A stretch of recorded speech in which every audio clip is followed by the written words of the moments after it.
buenas tardes.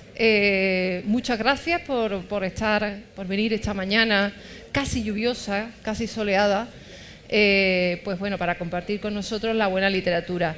Hoy tenemos a un personaje de excepción y yo creo que además Tomares puede estar feliz porque Antonio Soler ayer supimos que ha obtenido el Premio Nacional de la Crítica. Es uno de los grandes premios, un premio además donde se reconoce la brillantez literaria, ¿no?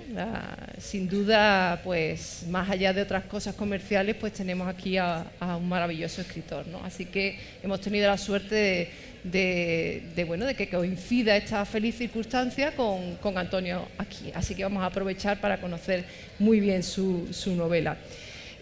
Bueno, Antonio Soler es un escritor conocido y reconocido por el público y por la crítica, cosas que no siempre suceden, ¿no? Esta novela que hoy presentamos, que es Sur, yo creo que es una novela en estado de gracia, una novela que además confirma pues bueno, la trayectoria tan brillante de Antonio, apostando por la literatura de calidad, por la novela literaria, ¿no? que siempre pues, es tan difícil de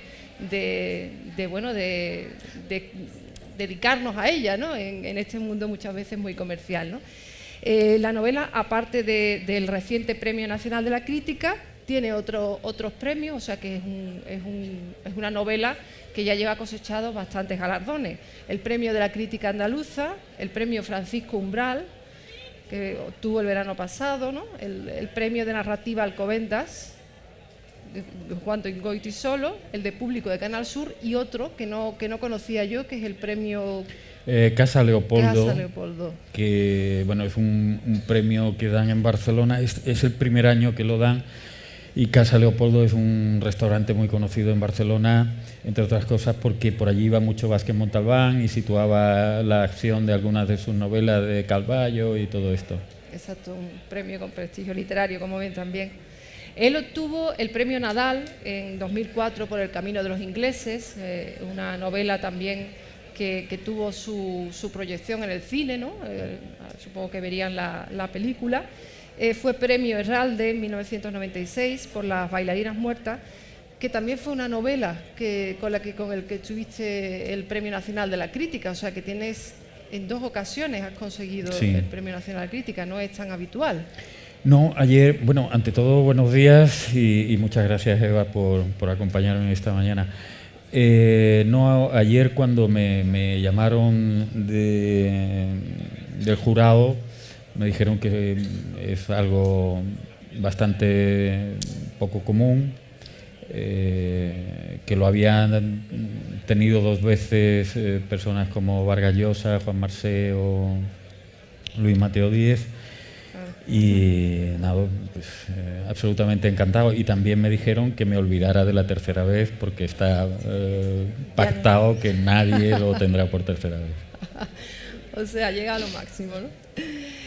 Bueno, otras novelas de Antonio Soler son En los héroes de la frontera, El nombre que ahora digo, Una historia violenta y Apóstoles y asesinos, que recreaba toda esa Barcelona del anarquismo, ¿no? Una novela impresionante. Esta novela, que como les digo es una novela en estado de gracia, una novela arriesgada, una novela de gran calidad literaria, ambiciosa narrativamente, es una novela que arranca un día de agosto de 2016 en la ciudad de Málaga, ¿no? A partir de algo que parece una crónica de sucesos, ¿no? Un hombre que aparece muerto en un descampado, bueno, muerto no, moribundo, y a partir de ahí pues suceden muchas cosas en un solo día, ¿no? De alguna forma entroncas con una tradición literaria, ¿no? El Ulises de James Joyce, Mrs. Dalloway de Virginia Woolf, en fin, distintas. Por un lado entronca con esa serie de novelas, efectivamente, cuya acción transcurre en un solo día o en muy pocos días, y también con ese otro tipo de novelas que quieren retratar la vida de una ciudad, como pueden ser, salvando todas las distancias naturalmente, Manhattan Transfer, La Colmena, La Noria, que es una novela olvidada de Luis Romero, o una novela que a mí siempre me ha entusiasmado, que es Berlín, Alexanderplatz. Ajá, de Dublín. Y claro, para mostrar ese corte medular en la vida de una ciudad contemporánea,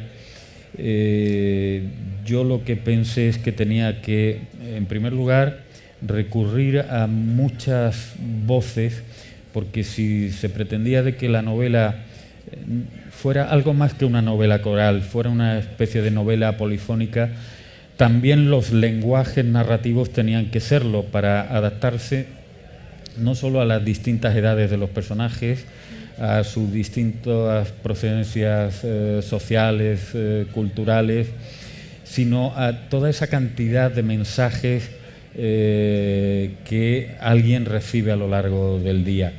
Las voces internas que llevamos dentro de nosotros mismos, por tanto recurrí, además de a la tercera persona, a la primera persona, a los flujos de conciencia, también a los mensajes de WhatsApp, a la publicidad, a las voces de las radios que salen cuando nos subimos a un taxi, en fin, todo eso. Y por tanto recurrir a muchos registros narrativos. Esa era una parte del desafío. La otra es que todo ese conglomerado de voces fuera asequible a un lector medio. Porque hemos hablado de Ulises, uno de los problemas podía ser ese, lo críptico, y el desafío era que no fuera críptico y que un lector medio pudiera transitar por la novela con mediana comodidad. Sí, hay una fluidez narrativa durante toda la novela. Efectivamente, la novela va alternando distintas técnicas narrativas de una forma muy ambiciosa y muy complicada. De alguna forma, yo creo que esta puede ser la novela de Málaga. Málaga creo que no tenía una novela y creo que aquí está el alma de la ciudad. Aunque no la nombras en ningún momento, como por ejemplo hizo Luis Cernuda con Ognos en Sevilla, ¿no? Que creo que es uno de los grandes libros sobre la ciudad. ¿Por qué no lo nombras? Y si tenías esa intención, ¿no? de hacer la novela de Málaga.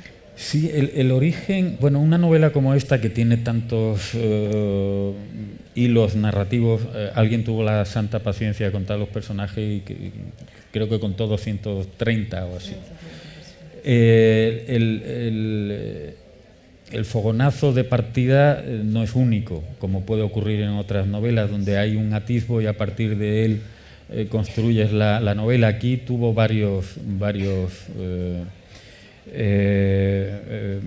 puntos de partida, y uno de ellos fue precisamente en Dublín, donde yo iba con mis amigos de la Orden del Finnegan cada 16 de junio a conmemorar el Bloomsday, y allí en un momento dado vi una de esas placas que hay en la ciudad que dicen: en este rincón se desarrolla tal pasaje de Ulises de James Joyce. Claro. Y pensé, ¿por qué no hacerlo yo? ¿Por qué no intentarlo? Claro. Hacer una novela de mi ciudad. Pero, ¿por qué no llevar la ciudad a la literatura? Pero no quería, naturalmente, hacer una cosa localista y que solo sirviera para la gente de Málaga en este caso, sino que eso tenía que ser exportable y que tenía que interesar lo mismo a alguien de Málaga que a alguien de Sevilla, que a alguien de La Coruña o de Toulouse, porque lo que se cuenta ahí son las vidas de personas normales, aunque yo no tengo muy claro qué es ser una persona normal, pero todos los fantasmas, los miedos, los deseos, las ambiciones de lo que se supone que es una colectividad en una ciudad contemporánea, creo que es completamente extrapolable a un lado y a otro.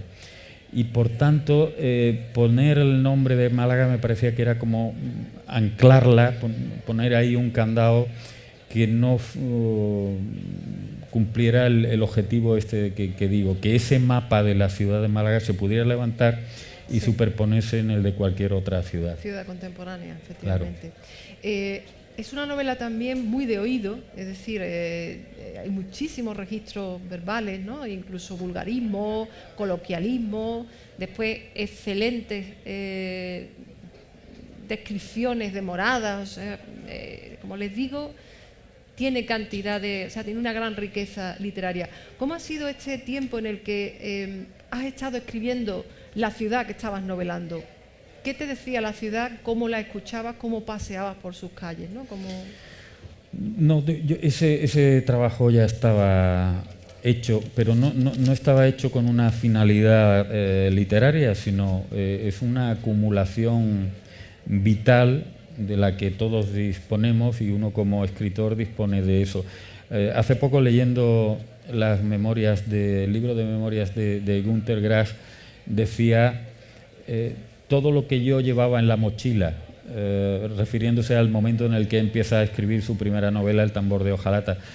Pues cada ciudadano, cada persona lleva una mochila de recuerdos, de registros, de voces, de lenguajes, de gente que ha conocido. En el momento que yo decidí emprender la aventura de escribir esta novela, no hice una investigación ni nada parecido. Sí, lo que hice fue pasearme un día, 2 días de mucho calor, porque la novela se desarrolla en un día de agosto de mucho calor, por muchas partes de la ciudad con una cámara fotográfica. Ajá. Y para retratar gente, cómo iba vestida, esos efluvios que desprende el calor, esa sensación de lasitud en muchos casos. Y curiosamente luego eso me sirvió, ver incluso fotos del suelo en un descampado donde tú comentabas que se inicia la novela con la aparición de un personaje moribundo. Pero aparte de eso, Ignacio Martínez de Pisón me decía, ¿te fuiste con una grabadora? No, la grabadora estaba ya incorporada en la memoria, ¿no? de toda la gente distinta que uno va conociendo a lo largo de la vida, por haber vivido en muy distintos ambientes y haber conocido a gente de muy distinta extracción social. Todo eso formaba de esa parte de esa mochila de la que hablaba Günter Grass, ¿no? Uh-huh. Mencionabas el tema del calor. Es verdad que durante toda la novela hay esa sensación que conocemos también, ¿no? De esa calor al abrir la puerta, o sea, del coche, los personajes están cansados, se pasea con cierta angustia, y hay ese tono de irrealidad también que incluso manifiestan algunos personajes. Y has escogido también un viento característico de la ciudad de Málaga, sí, ¿no? El terral, que además aparece, digamos que sobrevuela toda la novela y aparece de vez en cuando, pues afectando también a los personajes, ¿no? Sí, yo he usado el calor casi como un personaje más de la novela, porque está presente desde el amanecer, desde el primer párrafo de la novela hasta prácticamente el final. Y yo diría que a veces es como, en términos de física, casi como un acelerador, porque el comportamiento de las personas no es el mismo a 18 grados que a 40. Como referente literario, El extranjero de Albert Camus, toda la esencia de esa novela habría sido completamente distinta si ese día en la playa no hubiera habido esa luminosidad agresiva y ese calor que hace confesar al protagonista, si lo recuerdan, si no hubiera hecho tanto calor, si no me hubiera deslumbrado tanta luz, claro, quizá no habría disparado sobre aquel árabe que no sabía yo muy bien qué estaba haciendo. Y esa especie de distorsión la he usado yo en la novela y dentro de la cabeza de muchos de los personajes. El propio arranque de la novela no habría sido posible tampoco sin esa sensación de calor. Yo antes hablaba de que esta novela tuvo algunos arranques muy diferentes que luego yo fui uniendo y casando. Y uno de ellos fue precisamente cuando una amiga médico de urgencias me contó un caso que sucedió no en Málaga, porque ella ni vive en Málaga, ni aquello ocurrió en Málaga, pero sí en una ciudad del sur en la que ese día hacía muchísimo calor. Y me dijo que habían encontrado a un hombre en un estado completamente de abandono, moribundo, cubierto absolutamente de hormigas. Ese hombre estaba en un descampado y me pareció una imagen muy dura, y me pareció todavía más duro cuando me contó por qué ese hombre estaba allí. Ese hombre estaba allí por voluntad propia. Era una persona con una situación social muy buena, pero que llevaba una doble vida. Era un homosexual encubierto. Él se había casado con una mujer, había tenido un par de hijos y tal, pero llevaba una doble vida como homosexual, con una profesión y una vida social muy estable, pero llegó a un determinado momento en su vida en que decidió acabar con todo. Y acabó con todo bebiendo toda clase de alcohol en 2 o 3 días en los que desapareció de su casa, tomando barbitúricos de todo tipo, y no se sabe cómo llegó a un descampado donde lo encontraron. Y todavía tenía un punto más y no destripo la novela, porque una novela de este tipo con tantos personajes es muy difícil de destripar, aunque me lo proponga. La cosa fue todavía más dramática cuando esta amiga me dice que una compañera suya del hospital, médico también, cuando reciben la noticia de que una ambulancia va hacia allá con este señor, dice: seguro que es mi marido, lleva 3 días desaparecido de casa y lo que quiero es recibirlo yo y probablemente cuidarlo hasta que muera en unas horas, porque le habían dicho cuál era el cuadro médico.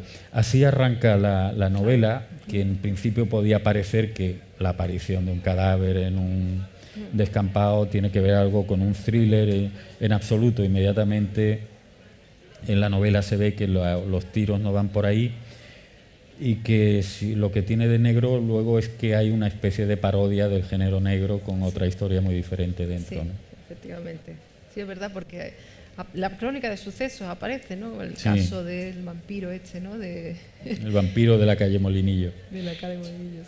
Que además, bueno, es una historia que sucede donde efectivamente se hace una parodia de los crímenes y de cómo se crea un poco cierta leyenda negra y tal, ¿no? En ese caso, por ejemplo, aparece también otra característica de la ciudad de Málaga, ¿no? Que es un día de lluvia, como parece que está ahora lloviendo, pero bueno, de lluvia muy intensa durante varios días, y la amenaza del río, ¿no? El río siempre como bueno, esta posibilidad que hay veces, que pasa tantas veces en Málaga, ¿no? De las inundaciones. Sí, de inundación, pero ahí a mí lo que me interesaba pues era hacer una parodia de género. La novela esta Azul, yo la concebí siempre como un gran juego, por esto que hablaba antes de distintos registros narrativos, y también como homenaje y parodia a los géneros narrativos. En ese sentido, y naturalmente salvando toda la distancia, yo quería que fuera una novela muy cervantina, por muy distintos motivos. Y uno de ellos es que dentro de la novela se cuentan novelas. Y como puede ser el caso del vampiro de la calle Molinillo, que tiene que ver con un caso que muy diferente, pero que ocurrió en los años 50 o 60 probablemente. Y también en la mirada del narrador hacia los personajes hay esa pretensión cervantina de la comprensión. Yo creo que la historia de la novela española, en general de la literatura, tiene 2 tipos de mirada. Uno que es la mirada, yo diría, quevedesca, donde el autor no tiene la más mínima piedad con con la gente que retrata y se ve como gente de otro mundo, y la mirada cervantina, donde hay una comunicación directa, una compasión, no en el sentido cristiano, pero sí en el moral del autor con los personajes, ese intento de comprensión. Y yo pretendía que eso sobrevolara por encima de toda la novela. Y también hay otros guiños cervantinos. Por ejemplo, hay dos personajes que son dos músicos ambulantes que van tratando de ganarse la vida y que cruzan esa especie de páramo, de mancha en la que se convierte la ciudad en ese día de calor. Y hay referencias directas al Quijote cuando se dice que la penca, que es un personaje un poco extravagante, es la Dulcinea de este guitarrista que va cantando y tocando la guitarra por toda la ciudad, y para él los molinos de viento son directamente la heroína y claro, los que le crean una vida paralela. También hay algún guiño autobiográfico, ¿no? a ciertas experiencias con algunos amigos escritores que conocemos, ¿no? ¿Cómo ha sido colarte en las grietas de la novela, ¿no? Como guiños que haces, bueno. Sí, y como decía, como un divertimento, como un gran juego, a veces casi de muñecas rusas, unas metidas dentro de otras. Y ahí hay muchos guiños, algunos que pueden ser muy explícitos, como estos a los que hace referencia, donde aparecen nombres de escritores, amigos, y pues no sé, se habla incluso de Luis Mateo Díez, de un modo más encubierto. Se dice que hay una gran novela que es Romanticismo, sin hablar de su autor, que es Manuel Longares. En algún momento aparece el título de Gran Granada, de Justo Navarro, o Ventajas de viajar en tren, de Antonio Orejudo. Todo eso son guiños, pero incluso hay otros mucho más privados y secretos. Por ejemplo, se habla de un tal Moreno Peralta, que naturalmente un lector pues no sabe quién es, sí, y se dice que es entrenador de un equipo muy cutre de fútbol, y le va diciendo a uno de estos cantantes callejeros: si tú fueras tenido suerte, fueras triunfado, si fueras salido en la tele, habría sido un personaje y tal.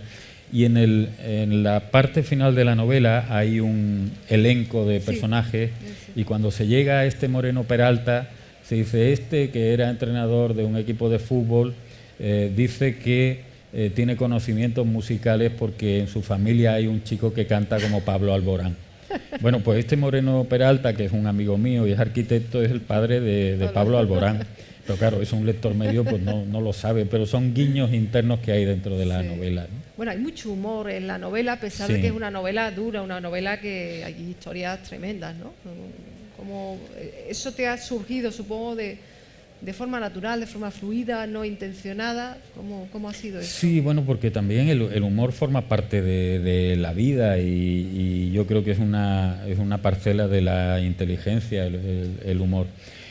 Y en cuanto a la dureza de las vidas, pues bueno, se retratan la vida cotidiana de alguna gente y en algunos casos sí, una mirada un tanto dura. También hay gente feliz, pero en algún momento de la novela se dice, bueno, y su familia son felices, pero no vamos a hablar mucho de ellos porque la felicidad no tiene mucho que contar. Y es que es así. Sí. Yo alguna vez he puesto el ejemplo de los cuentos infantiles, donde pasan cosas tremendas, pero cuando todo se soluciona y los personajes son felices, el cuento se acaba. Claro. Se acaba porque, bueno, fueron felices y comieron perdices, y el día siguiente también fueron felices y pasearon por la mañana y por la tarde y fueron muy felices. Cuénteme algo más. Y cuénteme algo más cuando hay un conflicto o algo todavía mucho más banal. Si yo salgo aquí y me encuentro con una amiga y me dice que la vida le va muy bien, y le pregunto, y Jorge, ¿cómo le va? Y me dice, pues estupendo y tal, pero bueno, pues se acaba la conversación. Pero le digo, ¿y Jorge? Y me dice, no lo sabes, atracó un banco. Claro. A partir de ahí quiero que me cuente. Y por tanto, la historia de la literatura, la historia de las novelas son historias de conflictos.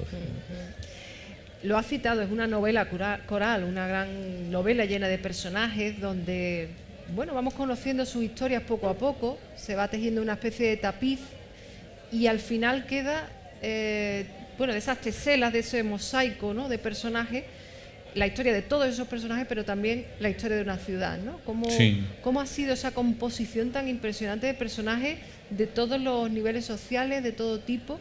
Porque efectivamente son muchísimos, ¿no?, los que aparecen. Yo normalmente cuando voy a empezar a escribir una novela, me hago un guión muy sucinto, en apenas un folio, donde tengo como una especie de mapa de itinerario hacia dónde voy a ir. Lo intenté hacer al comenzar esta novela, al comenzar Sur, pero el mapa se me salía del folio, era muy complejo trazar todo ese itinerario y llegué a pensar que el hacer ese mapa me suponía casi escribir la mitad de la novela realmente para hacer todo ese bosquejo. Alguien me ha dicho alguna vez, bueno, tendrías toda la habitación llena de una especie de mapa y todo esto. Creo que es una historia muy de Hollywood de lo que supone la tarea de un escritor. No, sencillamente me fijé en la cabeza cuáles iban a ser las líneas maestras, porque a pesar de que hay tantos personajes, bueno, pues las líneas maestras recaen sobre 10, 12 personajes y su entorno, y a partir de ahí encomendarme al Espíritu Santo y empezar a escribir. Eso sí, tener muy fija en la memoria interna de la novela, cuáles iban a ser los pasos y de qué modo día a día iba produciéndose la aparición de los personajes para que hubiera una cadencia interna, para que el lector no le perdiera la pista a esos ejes centrales de la novela. Por tanto, ahí sí un trabajo de mucha atención, de mucha concentración, de por dónde iba yendo la novela, no perderme yo a mí mismo la pista, ¿no? La verdad es que se lee y es asombroso porque no pierdes la pista de los personajes, a pesar de que son muchos, de que en ocasiones no hay signos de puntuación, se mezclan las historias de los personajes muchísimo, pero en ningún momento se pierde, o sea que eso realmente es muy difícil. Por lo tanto, les digo que es una gran novela. Hablabas del mapa de personajes, está el mapa evidente de la ciudad de Málaga. Los personajes incluso se pierden en el laberinto de las obras del metro, que es muy de lo que está ocurriendo ahora mismo en Málaga. Y claro, hay un conocimiento muy grande de la ciudad, claro, de alguien que ha vivido en la ciudad, ¿no? Hay incluso la sensación de que a veces la ciudad es hostil, pero en otras ocasiones hay una parte que me gusta mucho cuando el personaje de Diony, que es uno de los personajes que aparece al principio, ¿no?, moribundo, descubre su homosexualidad, ¿no?, con un amigo, con Ranea, ¿no? Y bueno, cuando se da cuenta, cuando tiene esa epifanía fundamental en su vida, sale a la calle, dice, salió al aire de la calle Larios y después la penumbra benéfica de la calle Compañía. Si conocemos Málaga, realmente tiene un añadido más, ¿no? Porque sí, es verdad que es la ciudad vivida, no se dice las calles por decirlas, sino que realmente está también esa sensación, ¿no?, que de cada lugar de la ciudad. Sí, claro, para el que conozca bien la ciudad, pues la novela tiene un plus, pero de todos modos, una ciudad como Málaga, como Sevilla, lo que conoce el de fuera o lo que conoce incluso mucha gente de la propia ciudad es su barrio y el núcleo de la ciudad, y lo demás es terreno ignoto. Y en esta novela ocurre, gente de Málaga me pregunta, ¿y dónde está eso? ¿Y dónde está aquello? ¿Y dónde está lo otro? En ese sentido, un lector de Málaga es como un lector de Madrid. Da igual, hay una resonancia de nombres, pero no hay una identificación de qué representan esos nombres. Esa identificación la da la propia novela, no la da el conocimiento de la ciudad. Bueno, creo que tenemos que terminar. No sé si tenemos unos minutos para que la gente intervenga o no. Jaime, regular, me dicen. Así que, bueno, lamentablemente nos ha parecido muy breve, ¿verdad, muy breve, Antonio? sí. Muy breve. Espero que les haya interesado. Darle la enhorabuena a Antonio, que además celebra a ti, Eva. y que celebre aquí además su merecidísimo premio, y a todos ustedes pues que lean la novela, porque de verdad es muy asombrosa. Es una novela llamada a ser clásica, ¿eh? Yo solo les digo eso. Muchas gracias, Antonio. Muchas gracias.